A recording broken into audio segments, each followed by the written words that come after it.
अस्सलामुअलैकुम दोस्तों, मैं हूं असलम आलम और आप देख रहे हैं गल्फ़ एक्सपर्ट। दोस्तों, इस वीडियो में कतर के बारे में कुछ लेटेस्ट और फ्रेश अपडेट देने वाला हूं।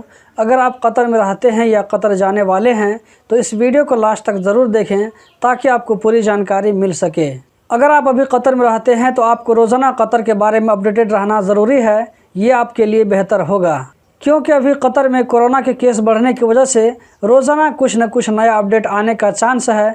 तो चलिए इस वीडियो को हम शुरू करते हैं। दोस्तों, कतर में 1 जनवरी से फर्स्ट स्टेप में लुसेल ट्राम की सर्विस स्टार्ट हो गई है। ये अभी ट्रायल पीरियड में है। 26 स्टेशनों में से 6 स्टेशन को अभी यूज़ किया जा रहा है। इसकी जो टाइमिंग रखी गई है वो मेट्रो का सेम टाइमिंग है। हमद मेडिकल कॉरपोरेशन ने हसन मुबारक हॉस्पिटल को कोविड-19 के लिए खास कर दिया है। इस हॉस्पिटल में सिर्फ कोविड-19 के पेशेंट्स को सर्विस दी जाएगी।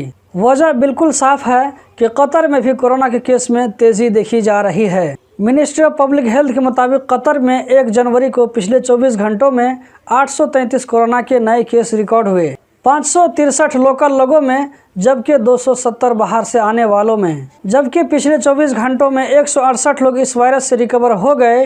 कतर में अभी कोरोना के एक्टिव केस की तादाद 5045 है। हमद मेडिकल कॉरपोरेशन की डॉक्टर मुना अल मुसलमानी ने कहा है कि अभी जो कतर में कोरोना का केस इतना ज़्यादा बढ़ रहा है इसकी वजह ओमिक्रॉन है। लेकिन यहाँ पर एक अच्छी बात यह है कि ओमिक्रॉन से इफेक्ट होने वालों पर इसका असर ज़्यादा दिखाई नहीं पड़ता है। मतलब कि इस वायरस से इफेक्ट होने पर बहुत ज़्यादा बीमार हो जाना ये अभी बहुत ही कम दिखाई पड़ रहा है।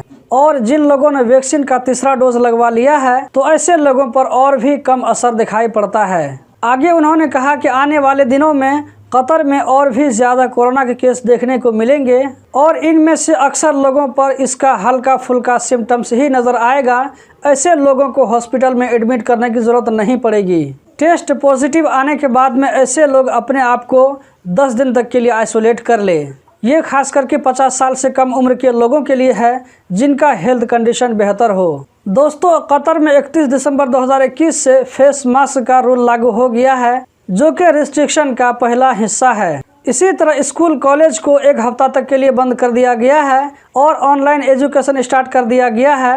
ये भी रिस्ट्रिक्शन का एक हिस्सा है। इसी तरह कॉन्फ्रेंस, एग्जीबिशन और इवेंट को करने के लिए खुली जगहों पर 75% जबकि बंद जगहों पर 50% कर सकते हैं और इसमें भी 90% ऐसे लोग पार्टिसिपेट कर सकते हैं जिन्होंने वैक्सीन का मुकम्मल डोज लगवा लिया हो। ये भी रिस्ट्रिक्शन का ही एक पार्ट है। HMC यानी हमद मेडिकल कॉरपोरेशन के डॉक्टर खालिद अब्दुल लतीफ़ अल खाल ने कहा है कि रिस्ट्रिक्शन को हटाना या इसको लागू करना कोरोना के डेली केस पर डिपेंड करता है। इसका मतलब बिल्कुल साफ है कि अगर कतर में आने वाले दिनों में केस इसी तरह बढ़ता रहा तो आप लोगों को और भी रिस्ट्रिक्शन देखने को मिलेंगे।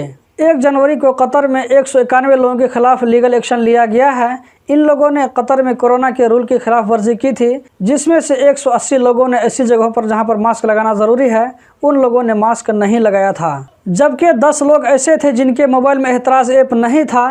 तो इन सारे लोगों के खिलाफ में लीगल एक्शन लिया गया है और इनको पब्लिक प्रोसिक्यूशन में भेजा गया है। तो दोस्तों, यही थी आज की वीडियो। कतर के बारे में रोज़ाना इसी तरह की वीडियो देखते रहने के लिए चैनल को सब्सक्राइब करें, इस वीडियो को लाइक करें। वीडियो देखने का बहुत बहुत शुक्रिया।